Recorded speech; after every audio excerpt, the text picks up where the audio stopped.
Welcome back. So now that we have discussed the case, the situation, all of the stakeholders, all of the different components that need to be addressed before coming to a conclusion, here are the 4 options for decision that I as the principal can make to remedy or correct this attendance problem that is happening at this high school. Option number 1 is to do nothing. I can take no action. I can hope that the attendance problem does not get worse or will correct itself on its own. Not a great option, but that's option 1. Option 2 is a radical approach. I can immediately implement and enforce the strict truancy rules and punish teachers who do not follow the policies.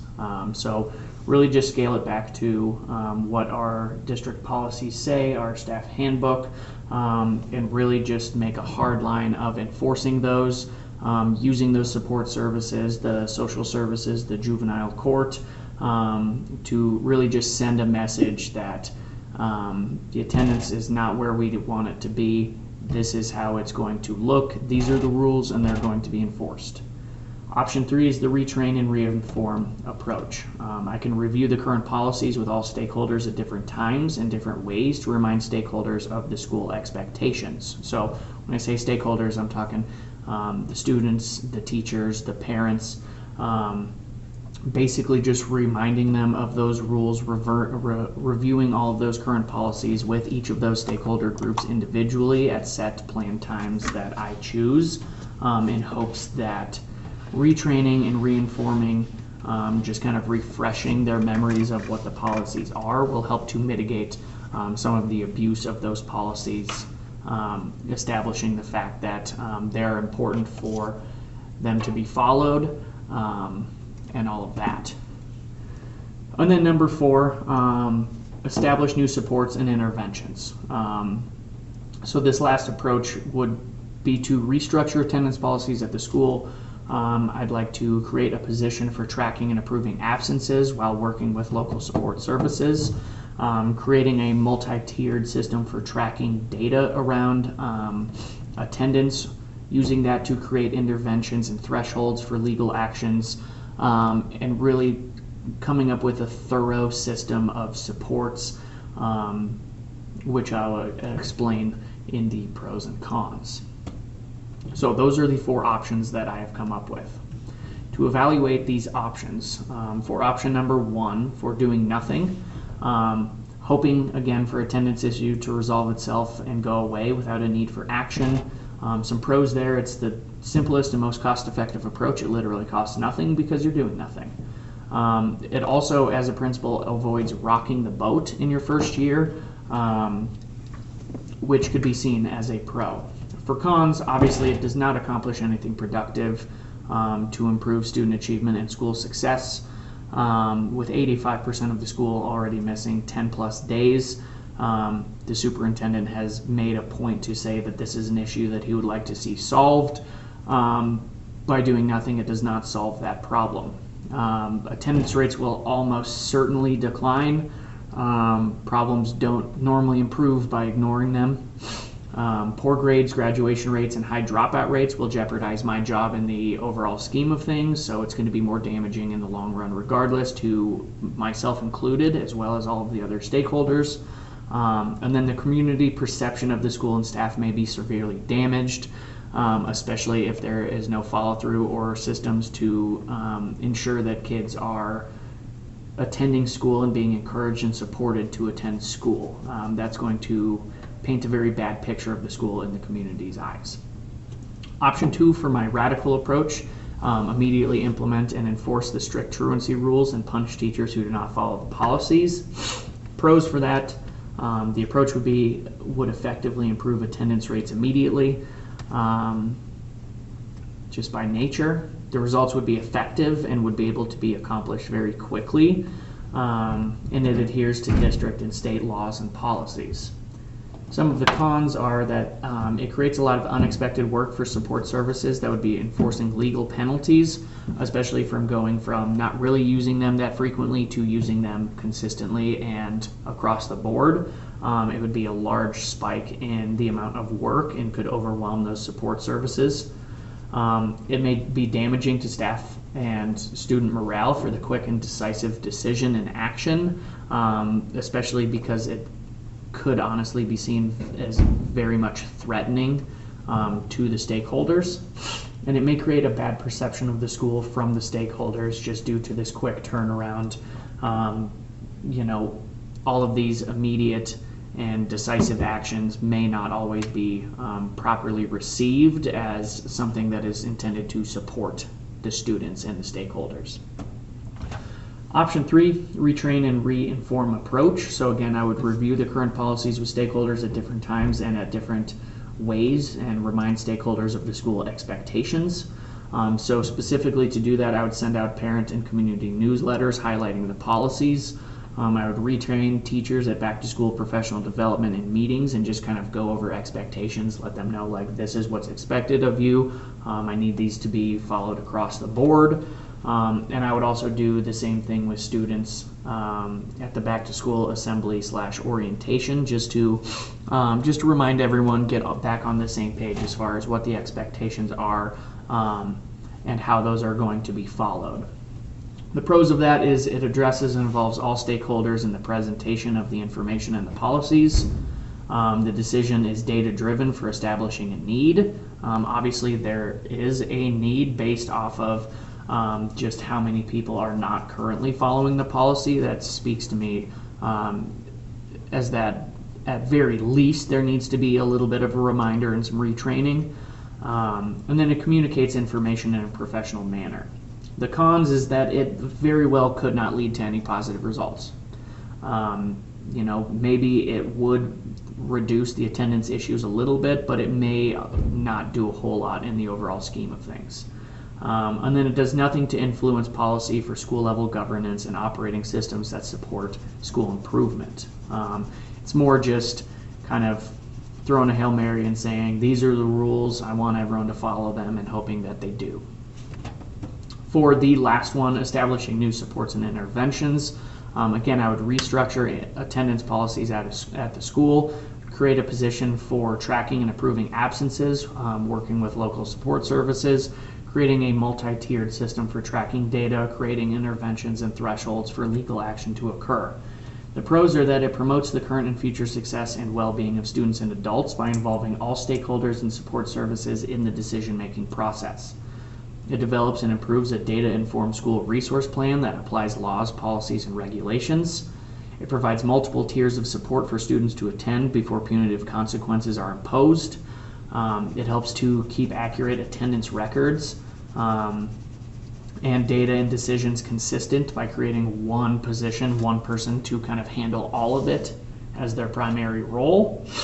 And then as far as cons, it wouldn't necessarily be an immediate solution to the problem, but would be more seen as a long-term solution, and it's going to take time to implement. And additionally, it will cost the school money to create a position and to handle attendance-related issues, and it would just take a little bit of time to re-norm as far as like this is what the policy looks like and this is what we're doing now. So after reviewing the pros and cons and everything, my final decision, I've come to a combination of option 3 and option 4, with the primary decision being on option 4 and just using some of that reteaching, retraining component from option 3 to communicate all of the new policies and information out. So starting with option 4, I would create an individual position for tracking attendance data, approving absences, pulling reports to track current student absences. I would work with my administrative team to create a threshold for interventions and create teams of administrators and counselors to divide the student population alphabetically to reduce the team's caseloads. So what I mean by that is saying like admin 1 works with counselor 1 and they're taking the student population A through D as their caseload. The attendance person would be tracking data and pulling reports and everything for each individual's team's students so that they can have a better idea of what students are on their caseload, where their kids are at. Maybe caseload A has a couple students who missed the entire first week of school. Then that admin and counselor team, it would be up to them to work with those students, those families individually to work on attendance on an individual basis based off these levels of interventions and these thresholds that correlate to their attendance. I would determine the intervention strategies. Maybe level 1 would just be a phone call home, make sure that the parents, guardians know, like, hey, your son or daughter hasn't attended school today. That's the expectation, that kind of thing. Start with something easy like that. Then it would, morph more into like home visits, making sure that you're making contact and you're engaging with those parents, those families, those students to ensure that they can come to school. There's no barriers, roadblocks in their way.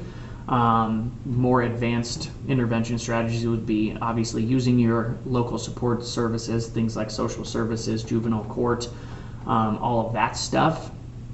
And so just developing those levels of intervention strategies that can be implemented by your support teams of administrators and counselors by using the data and by using the information that is given to them by the attendance liaison position that is going to be created.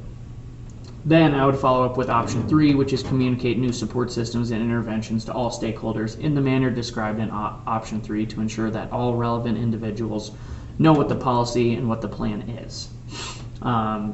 This plan does the best job of creating and implementing systems that will ensure student success and well-being for the current and future students of the school.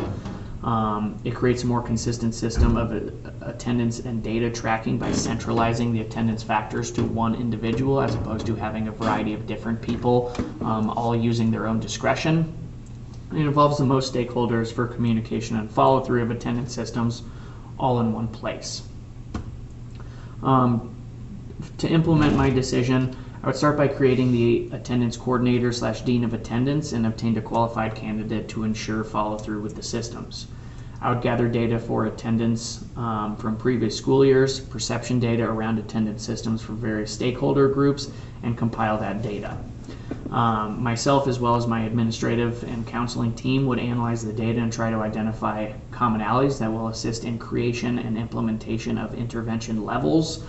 So looking at things like the tardies versus absences, looking at homeroom teachers and counselors who aren't necessarily following policy, looking at grade level differences in attendance, seeing all of those different factors, trying to catch kids early on to create more of just a culture of attendance. I would meet with counselors and administrators to create attendance thresholds and corresponding interventions to create a multi-tiered levels of support to engage students, families, teachers, community in creating a culture of attendance and supports. And then, like I said, I would divide the student body into alphabetical groups and assign a counselor and admin team to an alphabetical group.